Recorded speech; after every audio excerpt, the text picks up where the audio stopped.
विशेष शिक्षक बनने के बाद इनका जो मूल वेतन होगा वो होगा 30,750। जय हिंद दोस्तों, स्वागत है आप सभी का अपने YouTube चैनल बिहार शिक्षा प्लेटफॉर्म। इस वीडियो में मैं बात करने वाला हूं विशेष शिक्षकों के वेतन 2025। जो बीपीएससी शिक्षकों को वेतन मिलता है उससे अधिक वेतन जो है विशेष शिक्षकों को मिलेगा। शिक्षकों को जो अलाउंसेस मिलते हैं वह सभी अलाउंसेस के बारे में बात करेंगे। किस प्रकार जो है आपका जो पे प्रोटेक्शन का जो कल घोषणा की गई है, पे प्रोटेक्शन जो है आपके जो पे मैट्रिक्स के आधार पर जो है पे प्रोटेक्शन का क्या लाभ होगा वह भी आपको इस वीडियो में बताएंगे। बीपीएससी शिक्षक हो या विशेष शिक्षक हो, कैसे विशेष शिक्षकों को बीपीएससी शिक्षकों से अधिक वेतन मिल रहा है वह भी आपको उदाहरण के माध्यम से जो है इस वीडियो में जानकारी देने वाला हूं। चाहे आप 2003 के शिक्षक हों या फिर 2004, 5, 2022 के कभी के भी शिक्षक हो, आप सभी के लिए यह वीडियो काफ़ी जरूरी है।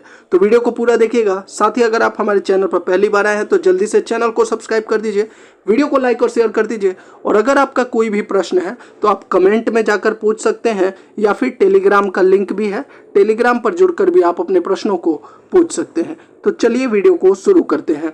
सबसे पहले जो कल पत्र जारी किया गया है उसका जो मुख्य पार्ट था, जो 5वां पॉइंट है, उसको मैं क्लियर कर देता हूं। इसमें बहुत सारे अलाउंसेस की बात कहे गए हैं। इनमें से कितने अलाउंस आपको मिलते हैं, देखिए इसमें तो ये भी लिखा हुआ है कि शहरी परिवहन भत्ता वगैरह ये मिलता है, नहीं मिलता है, किनको मिलता है, वह भी आपको इसमें क्लियर कर दूंगा। तो देखिए जो 5वां पॉइंट है उसमें क्लियरली लिखा हुआ है, बिहार विद्यालय विशेष शिक्षक नियमावली 2023 के नियम 8.1 के अंतर्गत प्रावधानित है कि विशिष्ट शिक्षकों को स्थानीय निकाय नियमावली 2020 के तहत उन्हें प्रदान किए गए पूर्ण वेतन संरक्षण यानी पे प्रोटेक्शन प्राप्त करेंगे। एवं नियम 8.2 में प्रावधानित है कि इसके अलावा इस नियमावली के प्रभावी होने पर उनका वेतन फिटमेंट मैट्रिक्स के अनुसार देय होगा। अन्य भत्ते राज्य सरकार की प्रचलित दरों के अनुसार महंगाई भत्ता, डियरनेस अलाउंस, मकान किराया भत्ता यानी एचआरए, चिकित्सा भत्ता जो आपका मेडिकल होता है, और शहरी परिवहन भत्ता जिसको बोलते हैं सिटी ट्रांसपोर्ट अलाउंस। इसको लेकर जो डाउट था कि यह बीपीएससी शिक्षकों को मिलता है और ये किन बीपीएससी शिक्षकों को मिलता है, जो पटना नगर निगम या अन्य जो 10 नगर निगम है वहां पे जिन शिक्षकों की पोस्टिंग होती है उनको सीटीए मिलता है। तो ये अलाउंस भी जो है विशिष्ट शिक्षकों को मिलने वाला है। यानी कि जितना भी अलाउंस जो होता है बेसिक पे, डियरनेस अलाउंस, एचआरए, मेडिकल और सीटीए जो बीपीएससी शिक्षकों को मिल रहा है वह विशिष्ट शिक्षकों को 100% मिलेगा। लेकिन अब जो आगे जानकारी दे रहा हूं कि कैसे बीपीएससी शिक्षकों से जो है अधिक वेतन होने वाला है विशिष्ट शिक्षकों का, वह आपको एक उदाहरण के माध्यम से यहां पर दिखा देता हूं। तो देखिए फॉर एग्जाम्पल एक नियोजित शिक्षक हैं जिनका अभी वर्तमान में मान लीजिए कि मूल वेतन है 30,420 रुपए। अब जब ये कंडीशन एक है कि विशिष्ट शिक्षक ये बनते हैं, एक नियोजित शिक्षक जिनका जो है 30,420 वेतन है, उनका विशिष्ट शिक्षक बनने पर उनका वेतन कितना होगा और बीपीएससी शिक्षक बनने पर उनका वेतन कितना होगा वह आपको पहले बता देता हूं। तो जब 30,420 से ये विशिष्ट शिक्षक बन रहे हैं तो इनका नया जो मूल वेतन में परिवर्तन होगा यानी बेसिक पे होगा वह 30,750 रुपए। कैसे होगा, तो यहाँ पर मैं आपको फिटमेंट जो फैक्टर दिया हुआ है उसको देख लेते हैं। मैट्रिक्स टेबल जो है तो 30,420 यहाँ पर देखिए 29,850, उसके बाद 30,750, यानी कि 30,420 का जो अगला अंक है वो है 30,750। तो विशिष्ट शिक्षक बनने के बाद इनका जो मूल वेतन होगा वो होगा 30,750। वर्तमान में जो महंगाई भत्ता का दर है वह 53% है। हालांकि जनवरी से अभी बढ़ जाएगा लेकिन अभी जो है 53% है। तो उसी के आधार पर अगर आप 30,750 का 53% निकालेंगे तो 16,297 रुपए आपका महंगाई भत्ता हो गया। आवास भत्ता जो गांव में अभी मिल रहा है वह है 5%, तो यहाँ पर 1537 रुपए यहाँ पर जो है एचआरए हो गया। और चिकित्सा भत्ता 1,000 रुपए सभी को मिलता है, टीजीटी, पीजीटी, पीआरटी, बीपीएससी विशेष सभी को यही मिलने वाला है, तो 1,000 रुपए।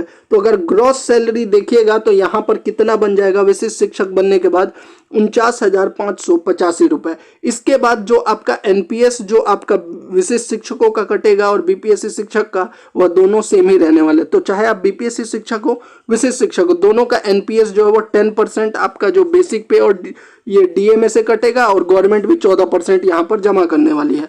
इसके अलावा जो सीटीए है, सीटीए इज नॉट इसमें इंक्लूड मैंने इसलिए नहीं किया है क्योंकि पटना और 10 अन्य नगर निगम में ही मिलता है और यह बीपीएससी शिक्षकों के लिए भी यही प्रावधान है। तो यानी कि सीटीए बीपीएससी शिक्षकों का भी सेम है, आपका भी सेम है, एनपीएस भी सेम है, उनका भी सेम है और आपका भी सेम है। लेकिन यहाँ पर 30,420 से कितना वेतन हो गया विशिष्ट शिक्षक बनने के बाद? 49,585 रुपए। अब इसी शिक्षक का जब बीपीएससी शिक्षक बनते हैं तब यहाँ पर देख लेते हैं। तो मान लीजिए जो नियोजित शिक्षक है जिनका 30,420 रुपए जो है मूल वेतन है, अब वो जो है कंडीशन 2 हो गया कि वह बीपीएससी शिक्षक बनते हैं।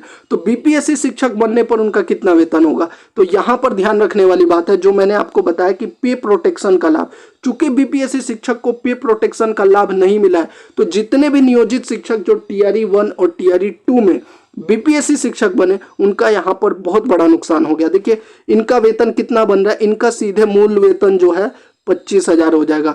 वहां पे सीधे मूल वेतन 30,750 हो रहा था और यहाँ पर कितना हो गया?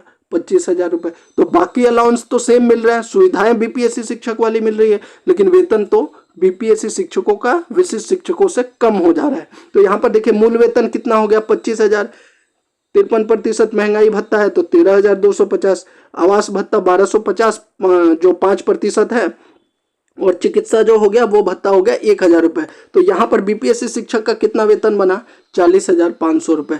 जबकि विशिष्ट शिक्षक बनने के बाद कितना बन रहा है? 49,500, यानी 9,000 रुपए का फर्क यहाँ पर क्लियरली पड़ रहा है, ये डायरेक्टली। इसके अलावा जब एनपीएस में 14% गवर्नमेंट कंट्रीब्यूशन करेगी तो वहां भी 1,000 का फर्क पड़ जाएगा। यानी कुल मिलाकर अगर आप देखिएगा तो एक विशिष्ट शिक्षक, एक जो नियोजित शिक्षक है जो बीपीएससी शिक्षक बन रहे हैं, और अगर वही विशिष्ट शिक्षक बन रहे हैं तो विशिष्ट शिक्षक बनने पर उनको 10,000 रुपए का फायदा होगा, लेकिन बीपीएससी शिक्षक बनने पर उनका 10,000 का यहाँ पर नुकसान हो जा रहा है। तो यही चीज जो है, इसीलिए जो है लगातार जो मांग की जा रही थी वो किस चीज के लिए मांग की जा रही थी? तो वो था पे प्रोटेक्शन, यानी वेतन संरक्षण। और वेतन संरक्षण का यही फायदा होता है जो आपको विशिष्ट शिक्षक को मिल रहा है लेकिन बीपीएससी शिक्षकों को नहीं मिल रहा है। अब यहाँ पर एक और जो प्रश्न आता है, सेवा निरंतरता। तो देखिए सेवा निरंतरता का लाभ जो है नहीं मिल सकता है। रीजन यही है कि सेवा निरंतरता का अगर मांग को पूरा कर लिया गया तो सीधे आपका वेतन, जैसे कि जो 30,420 जो है